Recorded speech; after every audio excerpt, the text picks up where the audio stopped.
So just a quick look at XRP then on our hourly time frame for another little daily update. You can see in this local area here we are basically forming this W double bottom pattern in my opinion. A lot of altcoins forming a range like this recently, which you can see is pretty much being adhered to perfectly for XRP right now.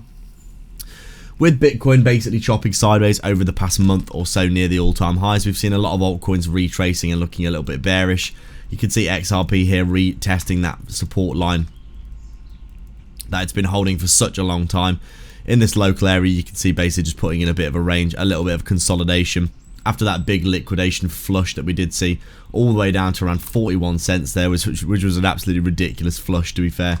Loads of leverage longs, I would say, for XRP, probably taken out of the equation there. But overall, right now, XRP just doing what it needs to do, waiting for that bull market for Bitcoin, which is probably going to be coming fairly soon. Also, the massive catalyst of the SEC lawsuit being finalised as well. Could easily see XRP going up to $5 to $10 plus in the next year or so, in my opinion. Probably even beyond that, depending on how euphoric and parabolic we do get with that pump. Overall, still doing what it needs to do, sitting at around 52 cents, chopping sideways and waiting for the next move for Bitcoin to the upside.